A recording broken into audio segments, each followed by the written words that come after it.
et une espérance pour toi? N'ai-je pas promis la joie et la paix pour toi? N'ai-je pas promis le salut pour toi et pour ta famille?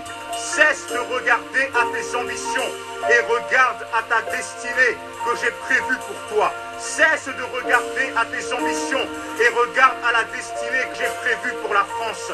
Cesse de regarder à tes ambitions et regarde aux serviteurs que j'ai placés pour toi. Car je les ai placés pour toi.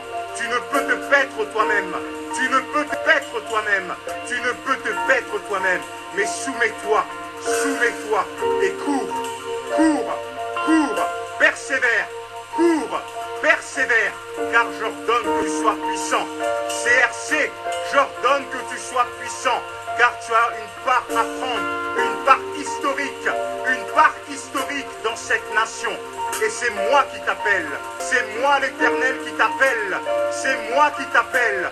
Ne résiste plus, ne cogite plus, et soumets-toi au leadership de mes serviteurs, car ce sont mes serviteurs. Cesse de te poser des questions lorsqu'ils te parlent de ma part, car j'atteste aujourd'hui qu'ils te parlent de ma part. Ils te parlent de ma part, ils te parlent de ma part, ils te parlent de ma part, ils te parlent de ma part. Alors cesse de réfléchir, soumets-toi et cours.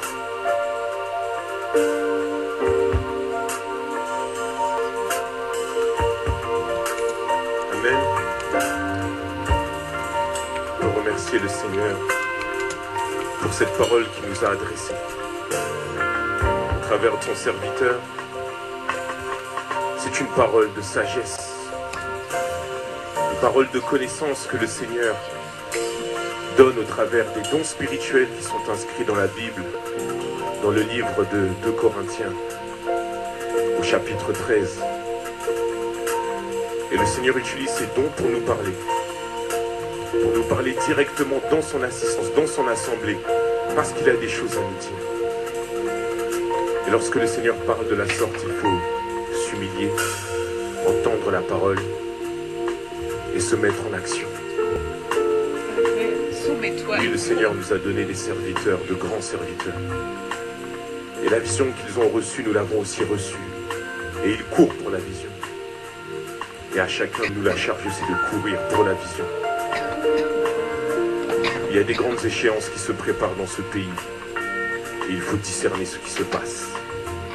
Il faut discerner les temps. Et dans quoi le pays va ou peut s'embarquer. Nous allons donc poursuivre sur la suite du programme.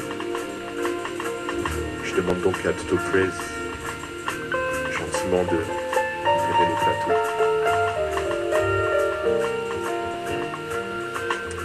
Nous avons dit à quel point nous aimons le Seigneur. Nous avons chanté la majesté et célébré la majesté du Seigneur et il règne dans ce lieu. Et nous sentons sa présence. Nous nous sentons humiliés devant lui, nous nous sentons protégés. Nous nous sentons en admiration face à sa présence. Qu'il est bon pour les frères et les sœurs d'être ensemble dans la présence de Dieu. Et après tout ce que nous avons fait et entendu, vient le moment maintenant de recevoir la parole du Seigneur, le réma du Seigneur, le message que le Seigneur nous adresse aujourd'hui. Et pour cela, je vous demande de bien vouloir accueillir, s'il vous plaît, le pasteur Michel Mélion.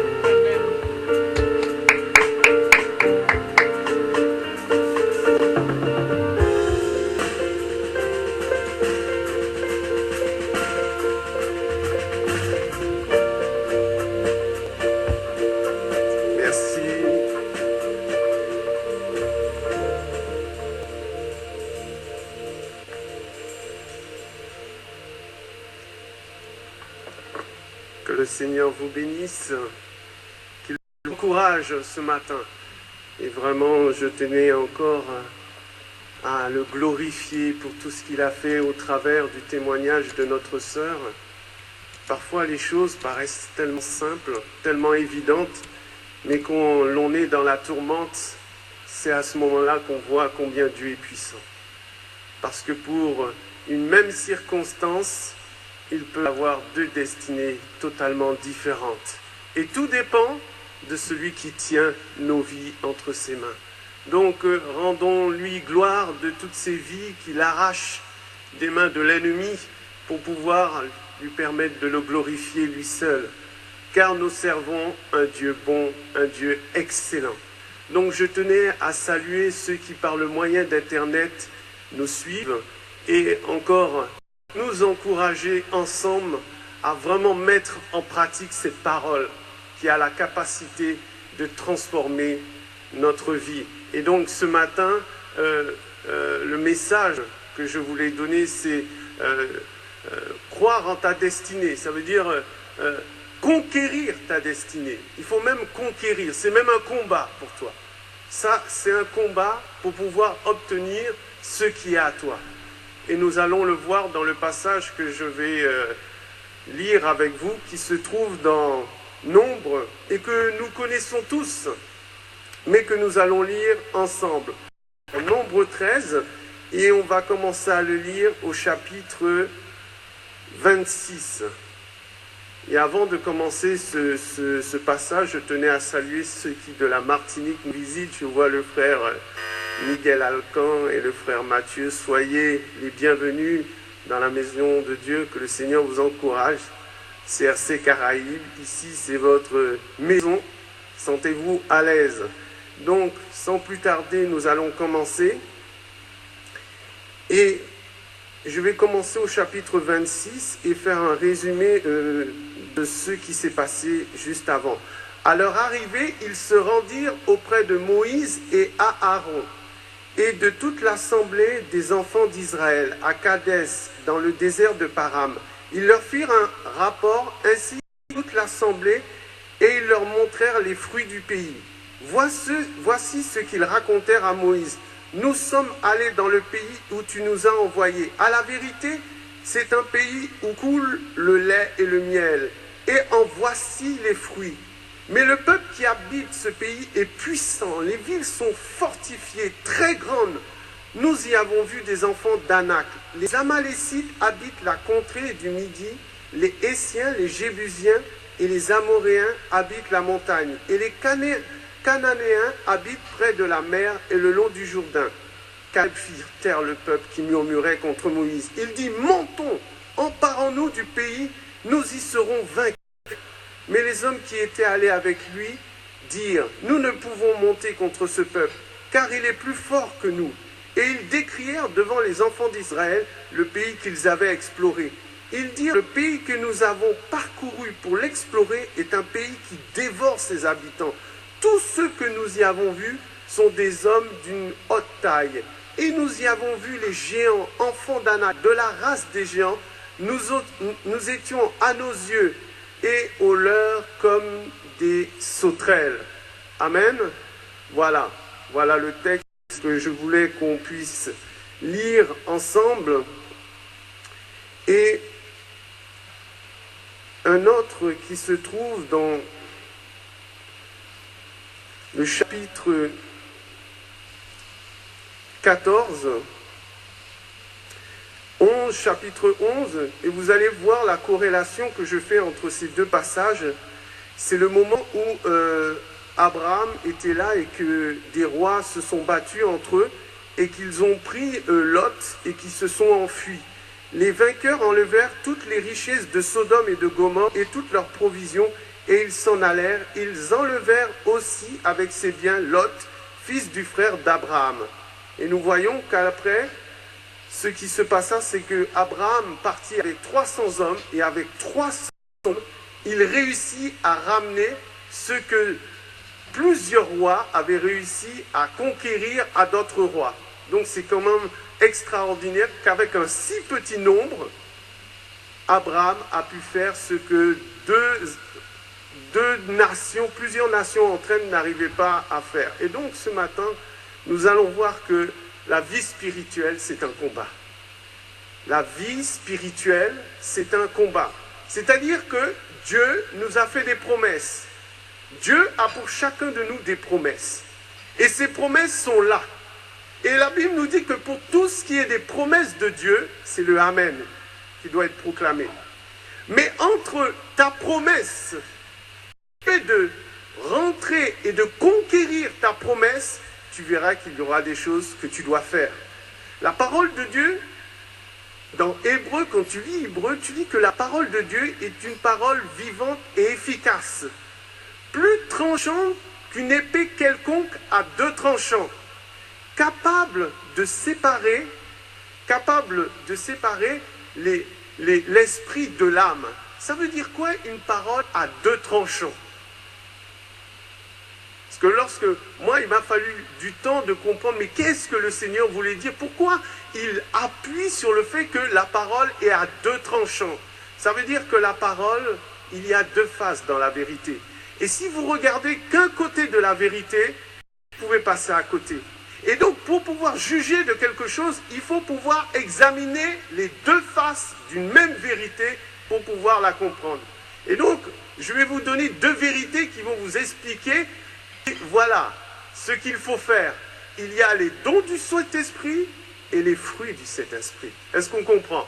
La même chose, il y a les dons du Saint-Esprit et les fruits de l'Esprit. Tu peux avoir les dons, manifester les dons, la puissance de Dieu, mais tu n'as pas les fruits de l'Esprit. Donc tu n'as pas la bonté, la bénignité, tout ce que Dieu nous demande. Donc certes, tu peux croire que tu as réussi quelque part, mais il te manque quelque chose. Il y a une deuxième vérité qui est bon à comprendre.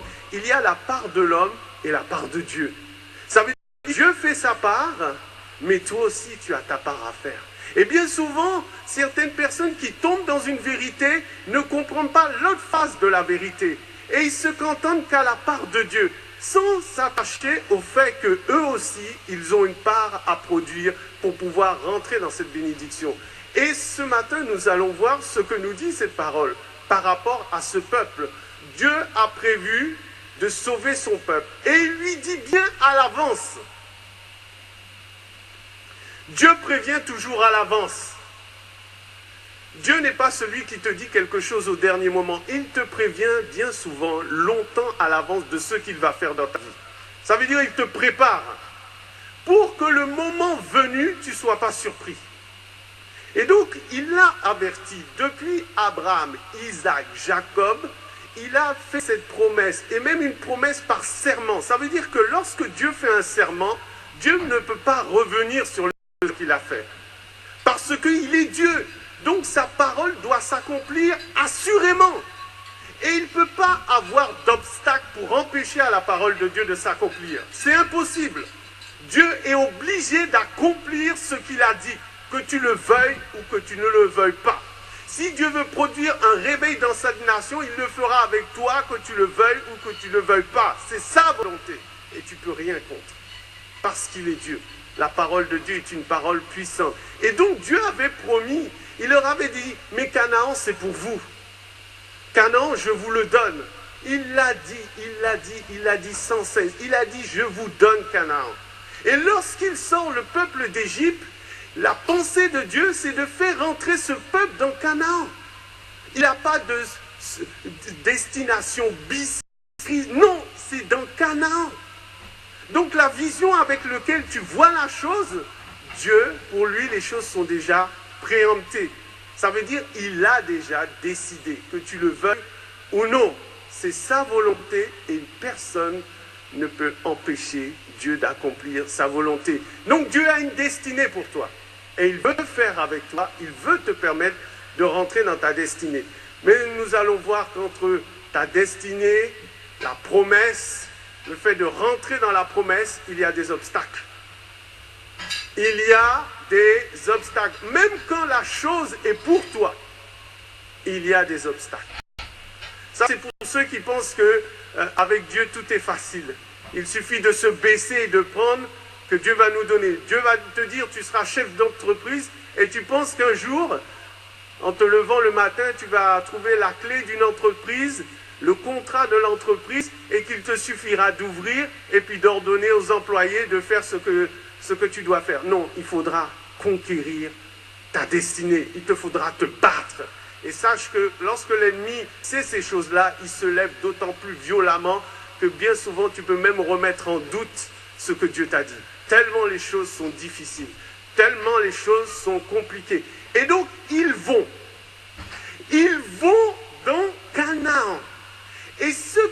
Moïse leur a dit, il l'atteste. Effectivement, les fruits sont là.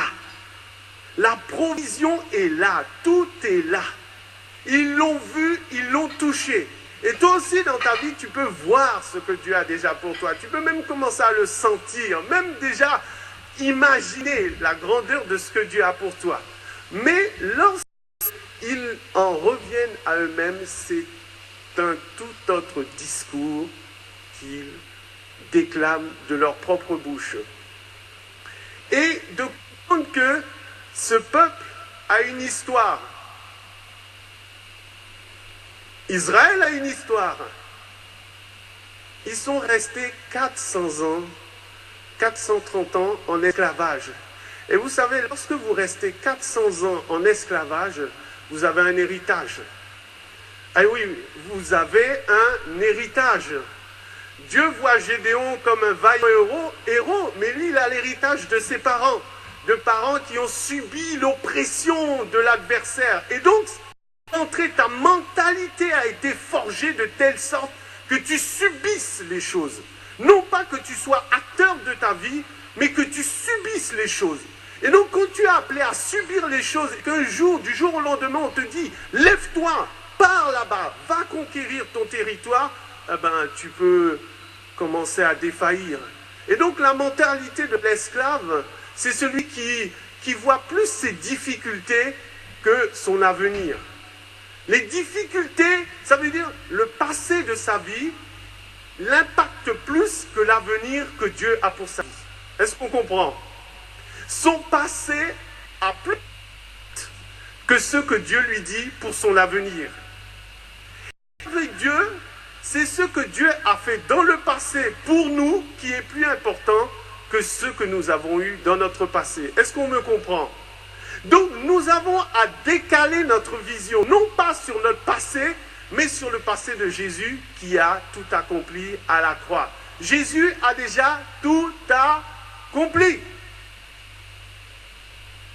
Et vous savez, lorsque vous rentrez dans votre bénédiction, lorsque vous accédez, les choses pour lesquelles peut-être vous vous battez aujourd'hui, c'est des choses pour lesquelles Dieu a déjà pourvu. Ça veut dire que dans le plan de Dieu, ceux-là sont déjà pour vous depuis longtemps. C'est pour ça que quand j'ai lu le passage dans Genèse, il faut savoir qu'avec 300 personnes, Abraham a été capable de conquérir le pays qu'Israël devait conquérir avec toute une nation. Avec 300 personnes, il a réussi. Là où plusieurs milliers de personnes maintenant tremblent, il avait déjà réussi. Et ce qu'il a déjà réussi dans le passé, il te rend capable de le faire dans l'avenir.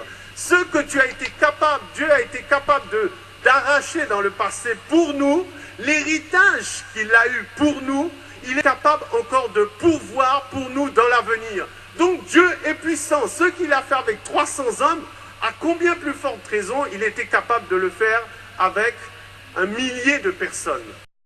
Et lorsqu'il envoie ces gens, et ce n'est pas n'importe qui qu'il envoie, il envoie des responsables de tribus, des gens qui ont quand même une stature.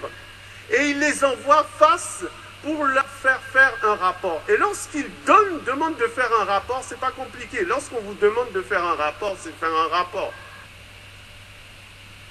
De faire un rapport, on ne te demande pas de donner tes impressions sur ce que tu as vu ou ce que tu as fait. On te demande de faire juste un compte rendu. Donc, j'ai trouvé des fruits, il y a des nations là-bas, les villes sont fortifiées, ainsi de suite. Tout ce que tu rajoutes après, c'est ta pensée. Mais ça, on n'en a pas besoin, parce que Dieu sait déjà ce qu'il va faire. Et donc, voilà, on va voir les armes que le diable a utilisées maintenant pour pouvoir faire qu'un peuple pour qui ces choses étaient destinées passe à côté. Mais on a besoin de savoir. Et je remercie encore la sœur Linda, parce que dans toutes ces choses-là, effectivement, la persévérance, c'est une clé. Les gens pensent que les choses de Dieu se font en un jour, mais des fois, c'est du temps. Il faut être un marathonien quand tu veux marcher avec Dieu. Surtout un sprinter. Tu risques de te blesser, de tomber et de ne pas arriver. Dieu utilise des marathoniens, des gens qui sont capables de tenir la distance. Voilà, même quand tu tombes, tu te relèves, mais l'essentiel c'est que tu continues à courir. Et donc, les clés que j'ai marquées, ça veut dire que l'intimidation, voilà ce que l'ennemi va utiliser, c'est l'intimidation. Ça veut dire, il va essayer de te faire peur. Il va te montrer les choses comme quelque chose de tellement énorme que tu ne peux pas y arriver. C'est impossible que tu y arrives. Et donc, quand tu arrives devant une situation, devant toi, c'est plus un petit problème, c'est une montagne. Le petit problème devient une montagne. Et quand tu vois la montagne, tu vois aux yeux de toi, cette montagne, elle va t'écraser. Et que tu ne peux rien faire, il n'y a rien à faire. En fin de compte, le problème est trop gros. C'est impossible.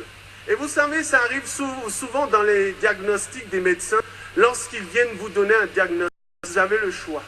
Soit d'accepter le diagnostic, soit de le refuser. D'accord? Soit de l'accepter en disant, mais moi, Dieu ne m'a pas encore dit ce qu'il dit, lui.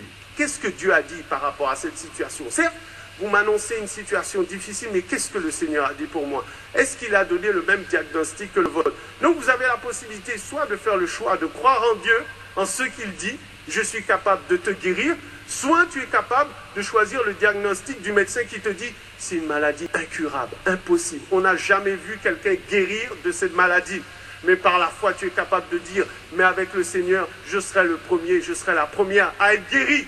Parce que le Seigneur est celui qui amène les choses qui n'existent pas à l'existence. Donc ça n'existe pas, mais avec Dieu ça va exister. Je suis cette personne par laquelle ces choses vont exister. Donc Dieu va me servir de témoin comme quoi sa parole est véridique, qu'il est le Dieu qui guérit. S'il n'y en a pas eu encore de témoin, mais par moi, pour lui, et afin qu'il soit glorifié, je vais attester que la parole qui dit que Dieu guérit toute maladie s'accomplisse dans ma vie. Et à ce moment-là, par ta foi et par ta persévérance, Dieu permettra que tu marches selon sa volonté. Amen. Nous devons être bouillants pour le Seigneur.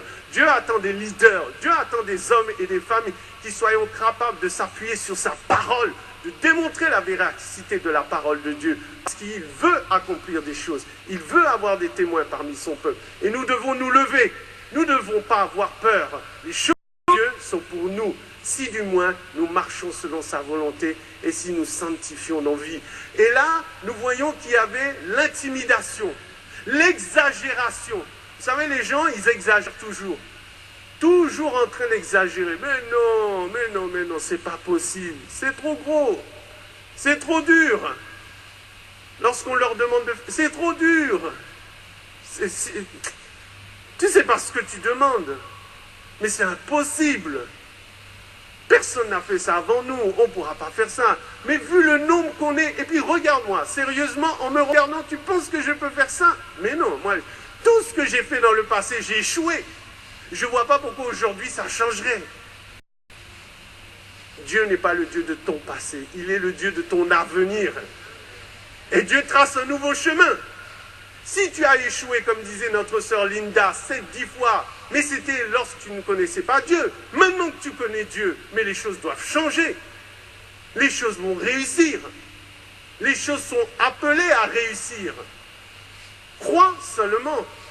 Et vous savez, le Seigneur nous parle aussi de cette parabole de l'homme riche. Le Seigneur, à un moment donné, va dire à cet homme riche, oui, effectivement, depuis ta jeunesse, tu me sers, tu m'aimes. Effectivement, tu es quelqu'un vraiment extraordinaire. Vends tout ce que tu as et suis-moi. Et on y dit que lorsque Jésus lui a dit ça,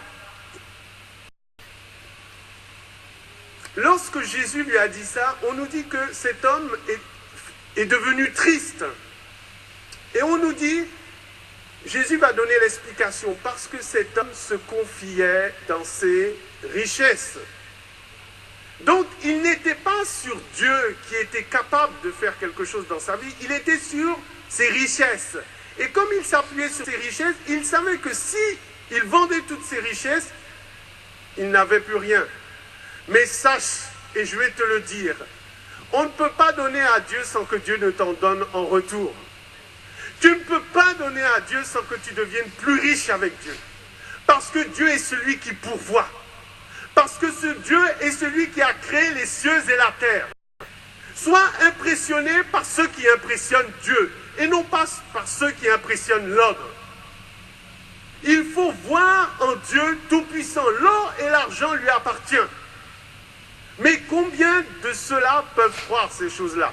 Et donc nous voyons que d'une même situation, deux visions différentes. Nous voyons Zachée. Zachée, on nous dit que c'est un pécheur, mais lui, lorsqu'il a vu Dieu, il a vu en Dieu tout ce qu'il avait besoin. L'argent, ce n'était pas pour lui un problème. Il dit, mais non, dès à présent, je donne la moitié de mes biens aux pauvres. Et si j'ai fait tort à telle personne, je lui donnerai le quadruple. Et là, on voit qu'à ce moment-là, ce qui importe, c'est que Dieu soit pour lui plus que son argent. Et vous allez voir que dans la vie de certaines personnes, il y a des personnes qui vont comprendre la réalité de Dieu rapidement, et puis d'autres qui vont prendre du temps à comprendre ce que Dieu fait avec toi. Et nous voyons dans ce passage ce que ces hommes ont pu dire et comment ils ont pu amener la division au milieu du peuple. Et c'est pour ça qu'il faut faire attention. Il faut faire attention dans la manière dont tu proclames les choses, la manière dont tu les dis. Alors, allons voir comment ce peuple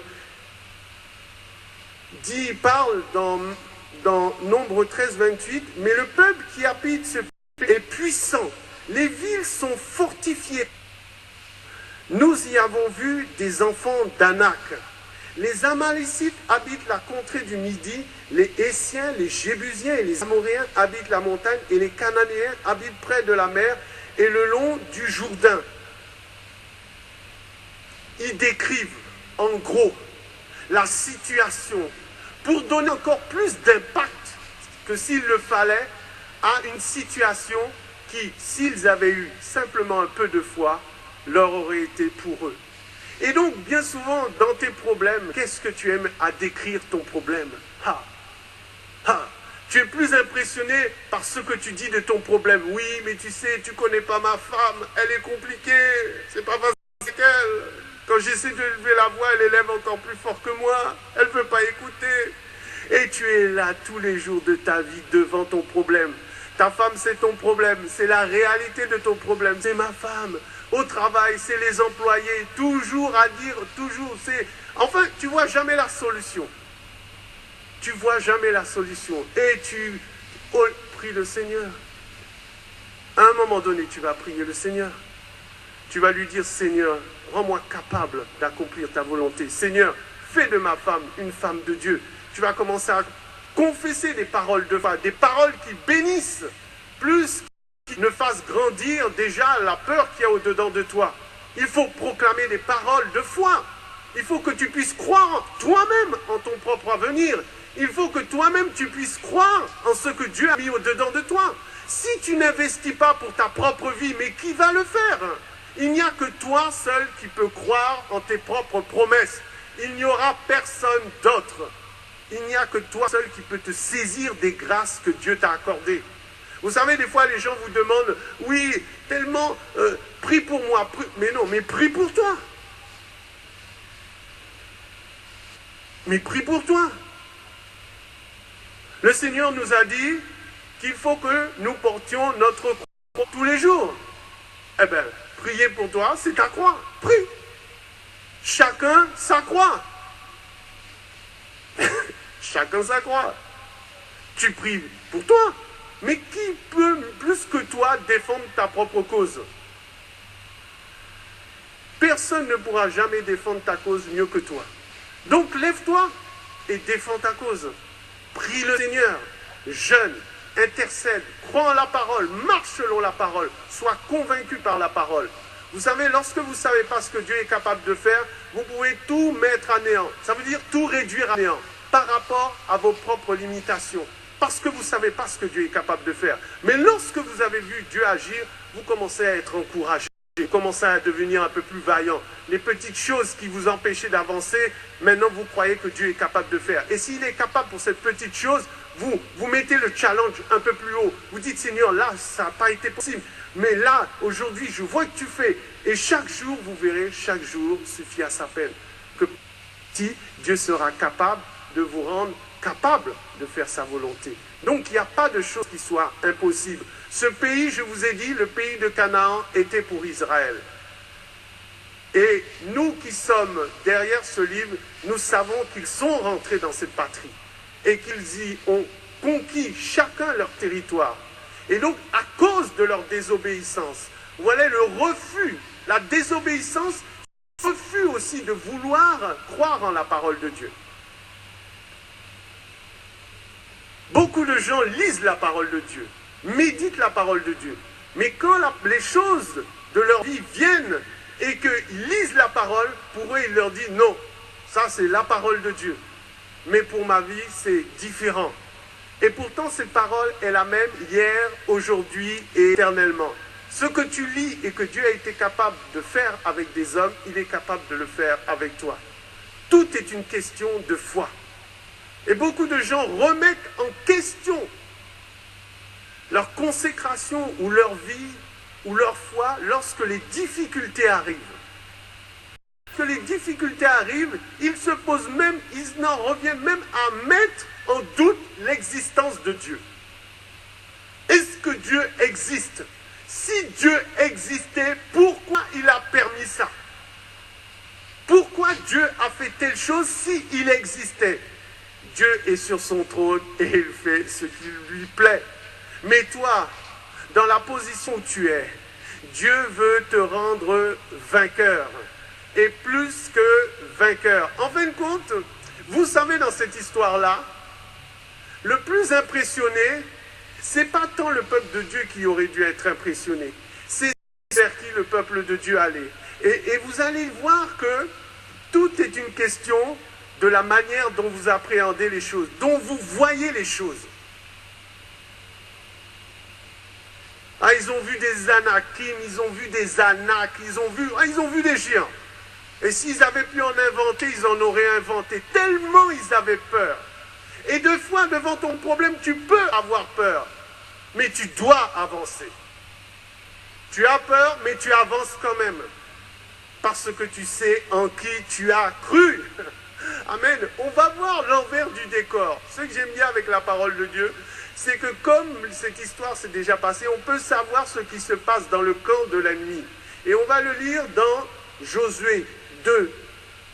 Et vous allez voir que Dieu avait déjà fait un travail. Et vous savez, pour ceux qui ont des ennemis, qui ont des obstacles, Dieu travaille déjà ton obstacle avant même que tu commences à l'aborder toi-même. Dieu est déjà en travail. Ça veut dire que toi, tu as l'impression de découvrir une situation, mais le Seigneur a déjà travaillé la situation. Il a déjà fait un travail de ça dans ta situation, de telle sorte que la seule chose qu'il te demande, c'est d'avancer avec foi. Mais les choses sont déjà acquises d'avance. L'ennemi est déjà en train de trembler. L'ennemi sait qu'il a perdu. Il le sait qu'il a perdu. Le diable, 5 minutes, le diable sait qu'il a perdu. Mais le diable sait que s'il arrive à vous intimider, il a réussi. C'est la seule chose que le diable ne peut rien vous donner. Et il ne vous donne rien. C'est un voleur. Vous avez déjà vu un voleur donner quelque chose à quelqu'un. Le voleur est là pour voler. Et donc lorsque le diable vient, il vient pour voler. Il ne peut rien vous apporter. Et lorsqu'il vous donne quelque chose, c'est quelque chose qui a été volé, pillé. Donc quelque chose que vous ne pourrez jamais utiliser. Donc, il vaut mieux faire confiance à Dieu qui donne toutes choses nouvelles. Et donc, quand on lit Josué, on va voir Rahab, cette prostituée, que je ne dise pas de bêtises, je vais dire Rahab alors. Avant que les espions se couchent, Rahab monta vers eux sur le toit et leur dit, « L'Éternel, je le sais, vous a donné ce pays. » Amen. L'Éternel, alors c'est Josué 2, verset 8. Avant que les espions se couchent, Rahab monta vers eux sur le toit et leur dit, « L'Éternel, je le sais, vous a donné ce pays. » Amen. Et dans le camp de l'ennemi, ils savent que le pays, ils l'ont perdu. C'est plus à eux. Le Seigneur vous a donné le pays. Ça veut dire qu'eux-mêmes savent déjà d'avance qu'ils ont perdu. Que la seule chose qu'il leur reste à faire, c'est d'attendre. Et dans la crainte en plus. Que vous preniez en possession ce qui vous appartient. Ils ont déjà perdu. Elle le sait. Elle le sait. Elle n'est pas chrétienne, mais elle le sait déjà. L'Éternel vous a déjà donné ce pays. De l'autre côté, on voit le peuple, le Seigneur lui dit avance et eux qui reculent. Alors que ce qu'il aurait besoin, c'est qu'ils avancent. Et voilà ce qu'elle dit. La terreur que vous inspirez nous a saisis et tous les habitants du pays tremblent devant vous. Tu vas conquérir un pays dont tous les habitants tremblent déjà. Il suffit de pousser les portes et puis ils s'enfuient. Voilà, enfin, dans les faits, ce qui reste à faire, c'est de rentrer et de les faire partir en fin de compte. Ils ont déjà peur. Mais quand tu as plus peur que ton ennemi, c'est à celui qui aura le plus peur qui partira le premier. Est-ce qu'on est d'accord? Si tu as encore plus peur que tes ennemis qui ont peur de toi, mais là c'est la débandade. Donc le Seigneur a déjà fait un travail pour faire peur à ton ennemi, mais toi qui te demande d'avancer, tu as encore plus peur que ceux qui ont peur. Non mais le Seigneur il est offusqué. Non mais aujourd'hui on rigole, mais on voit la situation. Donc Dieu te dit, voilà, c'est ta femme. Toutes les choses sont prêtes pour que tu rentres dans le mariage. Et quand le mariage est là, tu es bloqué parce que la famille te dit ça, ça. Mais non, mais c'est pour toi. Prends. Te laisse pas impressionner. Parce que Dieu a déjà préparé les choses. Donc la victoire est pour toi. Ce n'est pas le moment de voir les situations. Ah oui, mais je n'avais pas compris, je n'avais pas vu ça, je ne suis pas prêt, ce n'est pas encore le moment. Mais prends. Si Dieu donne. Donc, car nous avons appris comment à votre sortie d'Égypte, l'Éternel a mis à sec devant vous tous les eaux de la mer Rouge et comment vous avez traité les 2 rois des Amoréens. Dieu a déjà remporté des victoires dans ta vie. Mais bien souvent, ces victoires-là, tu les as mis en oubli.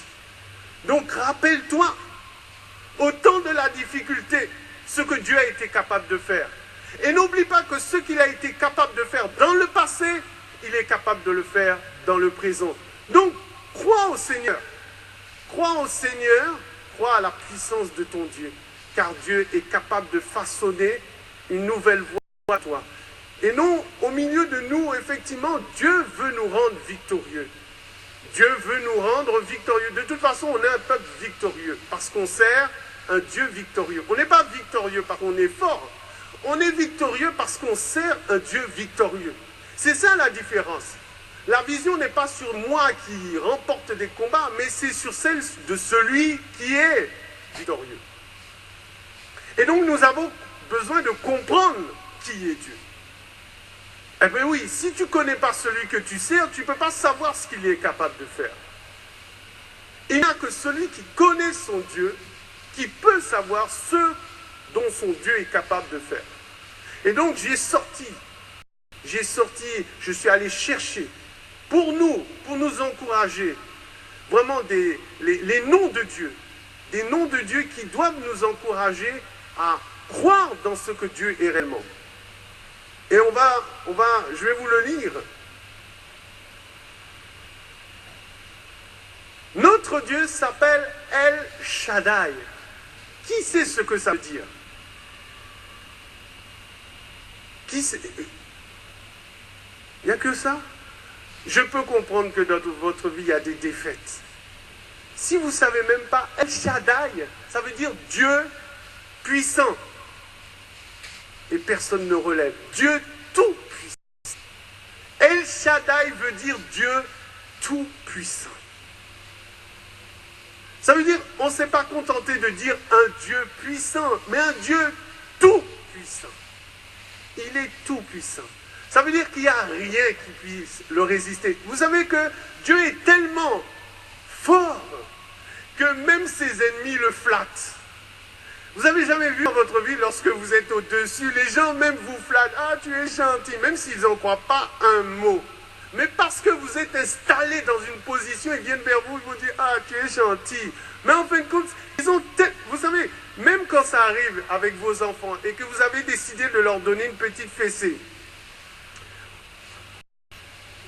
celui à qui vous avez décidé, si vous avez 3 enfants et que vous avez décidé de donner aux plus grands, des fois les plus petits viennent autour de vous parce qu'ils savent que, est-ce que vous comprenez, plus on est près de celui qui donne la fessée, moins on risque d'en avoir. Donc, ils sont impressionnés, ils disent, mais papa, oui papa, et il dit, mais je vais corriger les autres, vous inquiétez pas les enfants, éloignez de vous, et ils se rapprochent de vous parce qu'ils vous flattent, ils veulent rester à côté de vous parce qu'ils savent que, voilà.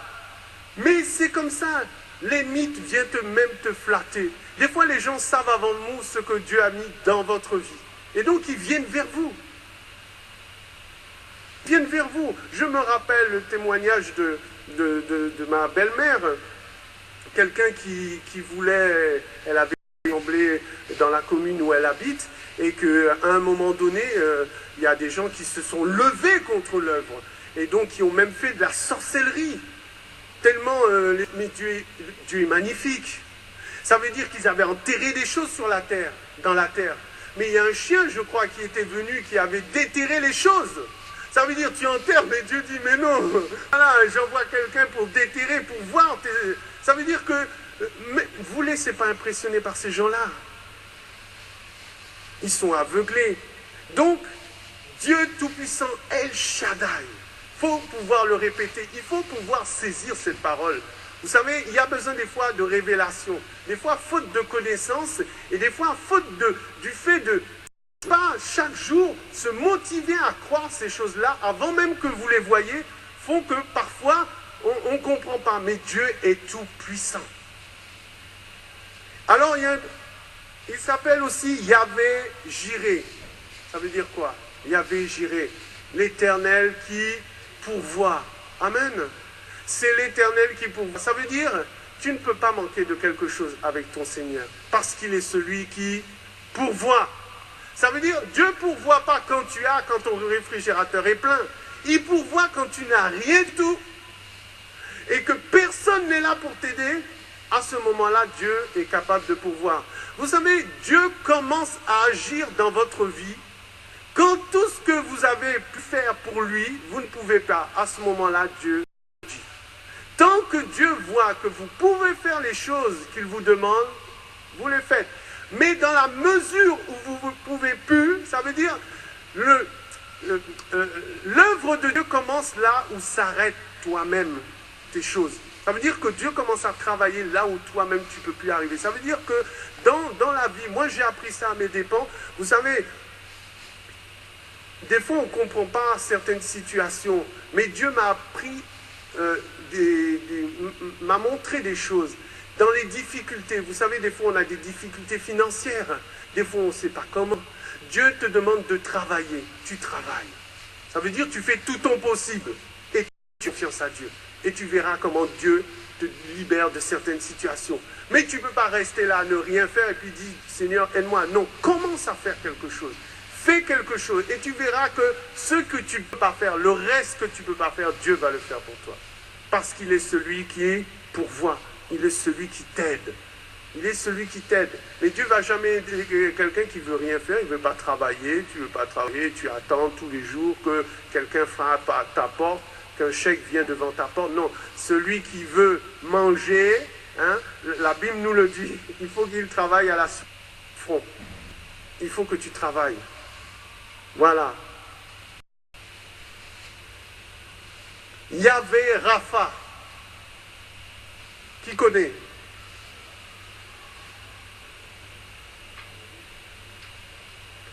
Ah, il n'y en a pas beaucoup. Yahvé Rapha. Dieu qui guérit. Dieu qui guérit. Celui qui guérit. Ça veut dire que Dieu est le grand guérisseur.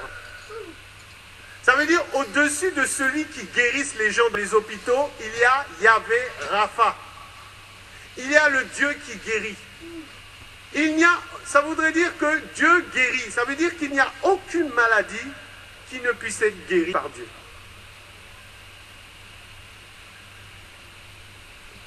La maladie connaît son moyen terme, c'est Jésus. Eh oui. Si ta maladie est si grave que cela, sache qu'elle a trouvé une solution en Jésus, parce que Jésus est celui qui guérit de toutes les maladies. Il n'y a aucune maladie qui puisse le résister. Il y a aussi, on va accélérer, Yahvé Nissi, l'Éternel, ma bannière. Ça veut dire quoi? Ça veut dire qu'au combat, c'est lui qui est devant. La bannière, c'est toujours l'étendard du drapeau qu'on mettait en avant lorsqu'on partait en combat. Eh bien, c'est lui ta bannière. Ça veut dire, dans ton combat, Dieu déjà t'a précédé. Ça veut dire que quand Tu fais tomber les ennemis, mais il y a longtemps que Dieu a déjà fait un travail au milieu du camp de ton ennemi. Donc tes ennemis sont déjà terrassés. Vous savez, des fois, les esprits, ils arrivent dans votre vie, ils vous font toutes sortes de choses. Bien souvent, c'est parce que vous ne prenez pas la victoire sur eux. Mais bien souvent, juste en prenant la victoire, vous verrez s'ils ne disparaissent pas de votre vie. Bien souvent, ils sont là par votre ignorance. Mais une fois que vous saisissez que c'est au nom de Jésus-Christ de Nazareth seul qu'on peut les chasser, vous remportez des victoires. Il y avait Yahvé Shalom, Dieu de paix. Ça veut dire que, quelle que soit ta situation, ton cœur doit pouvoir rester en paix. Parce qu'il est Yahvé Shalom. Il y a Yahvé Tsikenu, l'Éternel, notre justice, et Yahvé Elohim, l'Éternel Dieu. Autant de noms qui caractérisent le caractère et notre Dieu. Autant de noms pour caractériser. Donc chaque matin, je peux même t'inviter à les réciter pour être sûr que tu as compris qui est réellement ce Dieu que tu sers. Et nous avons vu 2 autres hommes. Nous avons vu 10 hommes. Et vous savez, ce n'est pas la majorité dans laquelle il faut se confier. Je l'ai toujours et je le dis souvent. Bien souvent, vous pensez, en démocratie, c'est comme ça. Ça veut dire que c'est la majorité qui a raison. Là, ils étaient 10 contre 2. 10. Et vous savez, on peut se laisser des fois impressionner par le nombre. On dit, mais s'ils sont 10, ils ont plus raison que ceux qui sont 2. Et dans la parole de Dieu, bien souvent, méfiez-vous de cet adage. La majorité a raison. Avec Dieu, des fois, ce n'est pas souvent le cas. Ce n'est pas souvent le cas.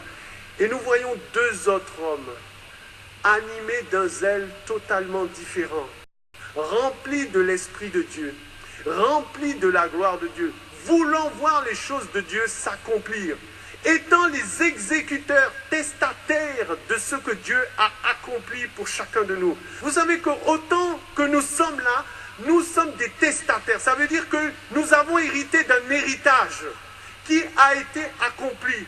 Et vous savez que pour pouvoir rentrer dans son héritage, il faut la mort du testataire. Ça veut dire que, parce que tu sais, par exemple, je vais vous donner un exemple pour bien comprendre. Vous savez, des fois, vous avez certaines personnes qui ont des héritages. Ils ne pourront agir qu'à la mort de la personne. Tant que la personne est vivante, tu ne peux pas hériter. Il n'y a qu'à la mort de cette personne que tu peux hériter de l'héritage. Et donc, pour que nous puissions être des héritiers, Jésus a dû mourir pour pouvoir nous donner notre héritage à nous les sanctifiés. Donc, tout ce que Jésus a acquis, il l'a acquis pour nous. Tout le travail qu'il a fait, tout ce qu'il a montré, démontré, il l'a acquis pour que nous, aujourd'hui, nous puissions le manifester. C'est pour ça qu'il dira dans la parole, je vous ai donné la puissance de marcher sur les serpents et les scorpions et sur toute la puissance de l'ennemi. Et rien ne pourra vous nuire. Et il a dit, et rien, et je répète, et rien ne pourra vous nuire. Et s'il a dit rien, c'est rien. C'est pas une partie, c'est rien. C'est absolument. Il faut des fois prendre la parole de Dieu. Des fois, les gens vont vous trouver radical dans la manière de parler, mais c'est comme ça. Dieu, c'est comme ça. Dieu a dit ça, c'est ça. Un point, c'est tout. Et nous allons voir, vous savez, dans ceux qui ont été esclaves et de ceux qui sont sur la défaite, il y a des paroles. Lorsque vous les entendez, vous savez déjà que cette personne, elle ne va pas réussir. Dans sa manière de parler même, vous savez qu'elle ne va pas réussir. Parce que ces paroles témoignent de ta disposition de cœur. Et des fois, quand tu parles, tu peux déjà distiller, voilà, on peut déjà entendre un venin, on se dit, ah non, lui, avec lui, ça, c'est même pas la peine. C'est même pas la peine. Ah, est-ce que tu penses que c'est possible? Oh, voilà, si tu penses que c'est possible, est-ce que Dieu peut le faire? Si tu penses que Dieu peut ou ne peut pas le faire, c'est déjà un problème. Mais il y avait 2 hommes, et je vais vous montrer la différence de dialogue. Ça veut dire, avant même de rentrer dans ce pays qui est le vôtre, et de rentrer en possession de vos propres destinées, il y a une manière de parler. Et cette manière de parler va démontrer par vos actes que vraiment vous y êtes déjà. sans même d'y avoir fait quoi que ce soit. Ça veut dire déjà par tes paroles, tu peux déjà montrer est-ce que tu es bien positionné ou tu es mal positionné. Rien que par tes paroles. Tu n'as même pas encore fait quoi que ce soit. Et bien souvent quand on t'entend, on peut dire mais toi tu es un vantard. Mais toi, et on va le lire dans Nombre 13. Alors je reviens dans le Nombre 13 et on va voir ce que Caleb et Jacob et Josué ont pu dire. Alors que les autres étaient en train de décrier une situation, mais des plus catastrophiques. On ne pourra pas y aller, mais c'est trop grand, mais tu ne peux pas comprendre, il y a trop de personnes, mais lui, moi j'ai jamais fait d'études, moi je n'ai que le C, eux ils ont fait l'ENA, eux ils ont fait les grandes études, mais moi je ne peux pas l'épouser, mais tu vois pas, il faut tellement, elle est trop classe pour moi, c'est pas le genre de fille qui va me regarder. Et tu commences à mettre des situations, mais tu as déjà perdu. Laisse-moi te dire, le diable a déjà mis son venin dans ta vie, tu as perdu. Mais alors regarde ce que Caleb et Josué ont pu dire. Caleb fit taire le peuple qui murmurait contre Moïse. Des fois, il faudra t'élever au-dessus de la foule. Ça veut dire, des fois, il faudra faire taire tout le monde. Ah, des fois, il faut être violent pour le Seigneur. La foule dit quelque chose, mais toi, tu veux te faire entendre. Au nom de Dieu, tu veux pouvoir te faire entendre. Donc, tu fais taire tout le monde. Et il dit ça. Il dit, montons, emparons-nous du pays, nous y serons vainqueurs. Nous y serons vainqueurs. Pour lui, il n'y a pas l'ombre d'une hésitation qu'il puisse y avoir une défaite. Dans son esprit, il est déjà vainqueur. Ça veut dire, certes, cette situation que vous décriez est réelle. Certes, effectivement, ces gens-là sont des gens d'une nation, le territoire est fortifié. Certes, ce sont des gens de haute, mais nous serons vainqueurs. Mais nous serons vainqueurs. Parce que leur foi ne s'appuyait pas sur eux-mêmes, mais sur Dieu qui a toujours remporté ce qu'il dit. Dieu est puissant. Nous avons un Dieu puissant. Moi, je suis content de servir un tel Dieu.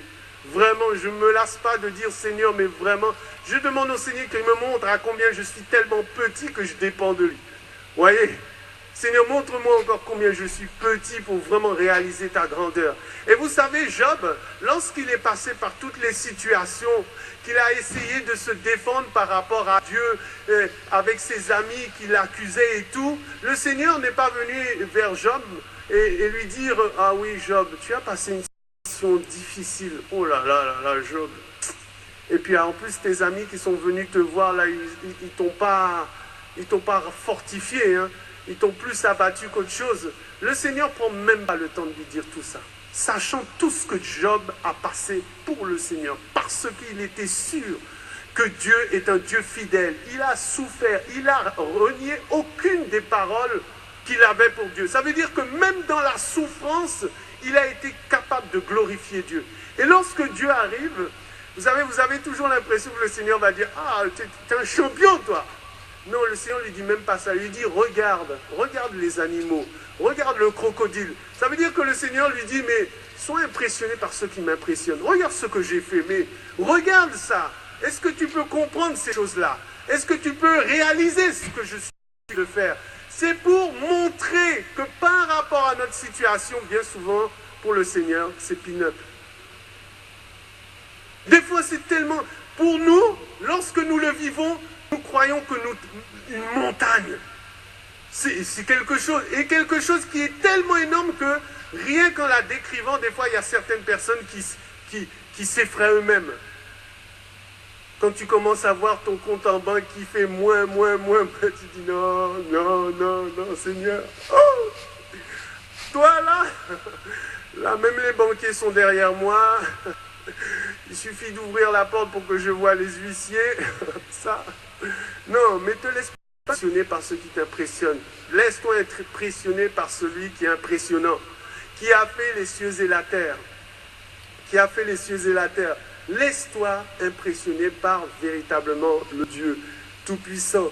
Et donc ces hommes-là, même si le nombre était important, même si le peuple pouvait murmurer, mais eux, ils avaient un objectif. Peuple de Dieu, quel est ton objectif ce matin?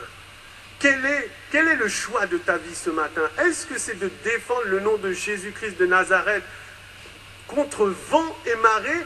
Ou est-ce que les obstacles de ta vie vont t'empêcher de rentrer dans ta propre bénédiction? Sache que ce que Dieu dit, sa main est capable de l'accomplir. Je le répète, ce que Dieu dit, il est capable de l'accomplir. Il n'y a rien qui lui résiste. Rien ne peut lui résister.